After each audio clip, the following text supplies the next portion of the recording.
guys, and today I'm going to be talking about things I wish I knew as a young artist. And I'm still a young artist, but I've been doing art for almost 4 years, I think, 3 or 4 years.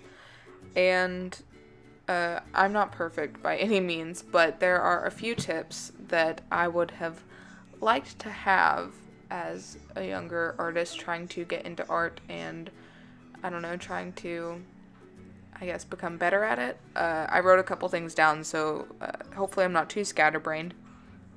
But one of the main things is just to be patient. I'm a very impatient person. I like to have things my way at that second, which is like weird for an artist because, you know, you have to wait for things to dry. You have to, you know, rework things. You have to do multiple sketches and thumbnails, and like it takes a long time to come out with a really good piece that you like. So I don't know. I think that's just one of the things I really needed to learn, and I would always, you know, do a piece, sketch, line art, coloring, like all in one sitting. And I wish I knew that I could rework things, take a break, and just like walk away for a couple days.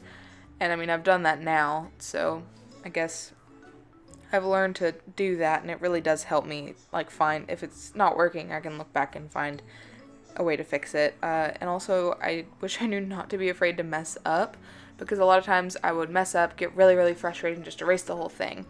And I don't know, just being so afraid to mess up and afraid to experiment was kind of one of my downfalls, because I didn't, you know, progress as quickly as I could have if I would have just messed around with stuff. And like now, I just got gouache recently. There's going to be a video on that eventually. And my first gouache painting, it was horrible. I tried to be like Arlie Bean. She's a really wonderful artist, and I love her watercolor and gouache pieces. And I tried to do it, and it just didn't work. And I was like, okay, I'm going to see this painting through, and then I'm going to start on something else. And it worked a lot better the second and third time.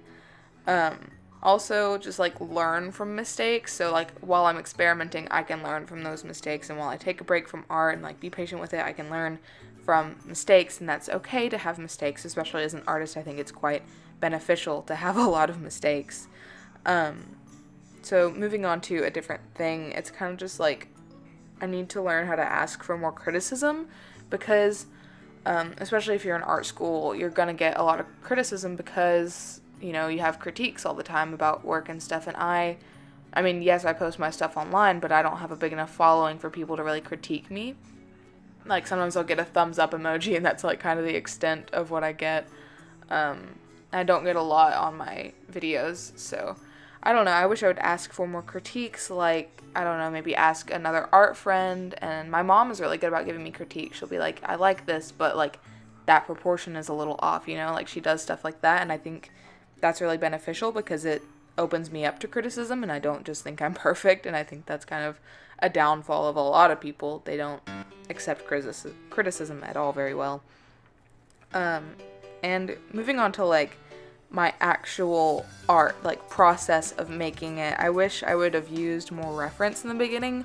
I technically, I guess, used reference, but it was other people's artworks that I was copying, and I don't approve of that now. I wasn't in the artist community whenever I first started. I was just like, oh, I have a sketchbook and a pencil, and I'm gonna look up chibi animals and then draw what I see. And that's not fair to someone else because they created that, and I'm sitting here just like redrawing it. That's why in my really old sketchbook tour, I was like, hey, if you've seen this online, I wouldn't doubt it because this is not mine. So yeah, I wish I would have just looked up pictures and then drawn it, and that's what I did with this picture. I looked up hashtag portrait on Instagram, and I think that's a good way to find a lot of aesthetically pleasing pictures. And that's what I like to do. And yes, you're still using someone else's picture, but you aren't copying it completely, you know? And I wish I did more thumbnails, like while creating my own things. I wish I would have done, you know, tiny sketches to plan out the big sketch, because that makes, you know, the whole process go a little bit smoother. And I wish I would have learned that, like, not, like, just because someone else loves a medium doesn't mean you will. Because I watched Bailey J all the time. I watched Draw with Jazza all the time. I watched people who used Copic markers, and I was like, I need that. I have dropped probably $300 on markers in total. And I wish I didn't do that, because now I barely touch my markers. I rarely ever touch them. I am a watercolor and colored pencil type of girl, you know. I like to mix my mediums, and I wish that I knew that it's okay to do other mediums and experiment and just not drop $300 on one medium and hope for the best. So yeah, I hope you guys enjoyed this video, and I hope you guys all had a wonderful day. For once, I'm actually editing early, so that's good. I will see you all next week. Bye, guys.